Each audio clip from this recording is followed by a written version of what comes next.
Hi, I'm BBM, and this is Chapter 7 of my Tearing Saga 0% Growth playthrough. So one thing I'm doing in the item preparations is just to switch Runen and Mater's iron swords around, because there's no point to having for Mater to have two weapons which she to like get kills on, since she can only get kills on one of them at a time.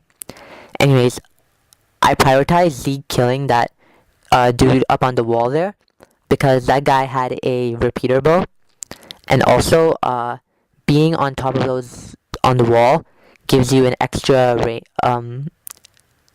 of range, so he could attack from 3 range, and it also allows you to it heals you every turn, like a fort. So killing that guy quickly was really important. Anyway, so this map, like the last one, our party is split up into 2 groups, one in the north and one kind of in the city in the south. Again, don't ask me what the story reason behind that is. Yeah, I had Vega enter that house to show that it was another house where you can learn a fighter skill. So that was for the skill Arena Fighter. But there's an arena in this chapter, but arenas are so infrequent that they almost never that the skill almost never comes into play. Anyway, so Bart's recruited Thomas, who's our first tank. The correct term is wood shooter, but I'm gonna call them tanks. So he's a little better than Norton to start off, because he has the same movement, but his stats are better, and he has like better strength, and bows in this game are actually not bad. But wood shooters can't promote, so he's stuck in his shitty 3 move forever, while Norton at least has the capability to get a horse after promotion. So Thomas sucks a lot. Yeah, so then I had Vega enter the arena. I wanted to have him fight that priest, but accidentally left. So then I had him go up against this mage knight, but he had a master sword. So after the first round of battle, I just got out of there. On a failed run, I coincidentally fought the exact same mage knight with the master sword, and I didn't do that, and Vega lost and had to restart. So yeah, I just decided to be safe there. Anyways, so you can see there that Archer hitting Kate from 3 range. Anyways, so I kind of forgot that the knight would be able to hit Mater on the wall. Walls are kind of weird in Tearing Saga, so unlike in most GBA games and stuff, flyers can fly over walls, which is why Mater could like attack that gate from that position. But then the armor knight could also attack her. Anyways, Runen gets to level 7 and he learns continue. So at this point, I wanted for some reason I thought that, like, I've been so used to seeing Neon just 1 round KO everything after promotion, that I didn't realize that he might not be able to kill that guy. So yeah, anyways, Raffen finished him off. And also I realized there just how bad the Slim Sword is. Like, its accuracy is really shit. I'm not exactly sure why, but in this game, unlike Fire Emblem 6, swords aren't even really all that accurate. Yeah, anyways, then I have Vega try again. This time, the mercenary has a main gauche. What the main gauche is it's a sword that gives plus 20% evade, which you might think is really good, but the main gauche itself has only 45 hit. So in most situations, it's just given to somebody who you don't want to have fight, like a thief, or say Mel, or Runen even later on. But yeah, I'm not really sure why Vega faced such like hard enemies. Maybe I should have just been more careful with screening the enemies he faced. Anyways, then Zeke misses twice against that archer. So yeah, that's just like showcasing just how high defense the wood shooters have. Um, which is why that armor slayer Kate picked up at the beginning of the map is gonna come in handy later on. Because the armor slayer, like we have S-stocks that are armor slaying weapons, but armor slayers are stronger, and heavier as well, but they'll come in handy for killing those things. Anyways, you saw how it's really painful to trade a weapon from the bottom of someone's inventory to the top if they have a lot of items. But yeah. So this chapter, I kind of realized, not quite yet, but soon, that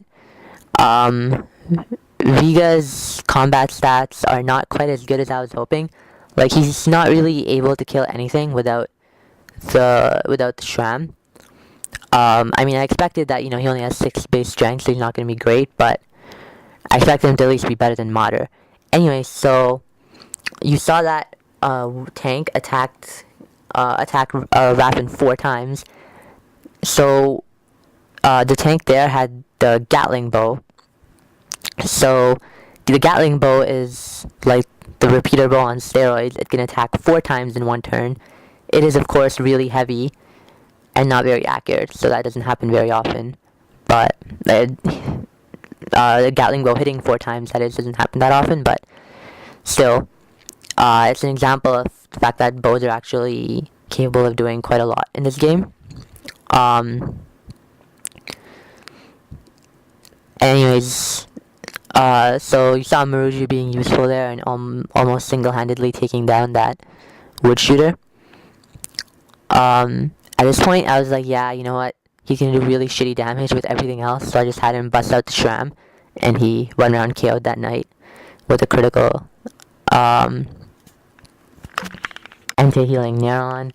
Anyways, one of my least favorite things about tiering Saga, in terms of map design, is just the enemy density. Most of the time, the maps are too big and the amount of enemies are too small. I commented on it in chapter 4, the one with Raquel, where you just had some archers in the forests and barely any enemies, for what could have been a really interesting map. And it's similar here. There's there's a bunch of enemies at the gate, and there's a bunch of enemies surrounding the boss who rush at you. And then if you wait around till turn 10, which I'm going to do, Roger and his units come to try to kill you. But other than that, there's barely any enemies in this game, in this chapter, and they're all spread apart by a couple of turns, so it doesn't really make that much of a difference, like, in terms of how many enemies you're fighting at once. So yeah, you probably saw that boss did almost no damage to Raffen, like only 4. So that boss has a Swordbreaker. So the Swordbreaker, in terms of stats, is quite weak. It's not very accurate, and and it doesn't do a lot of damage, but whenever you hit somebody who's using a sword with the Swordbreaker, their sword breaks. So I just made sure to have Neron attack that guy with his needle spear. Yeah, I kept waiting for a crit here from Raffen with the needle spear, but it just wasn't happening. He doesn't crit again. So I started moving Maruju up to deal with him. Yeah, Maruju's being quite more useful than I expected him to be, honestly. I guess I underestimated how useful his attacking the magic stat would be when all my units are doing less damage. Uh, yeah.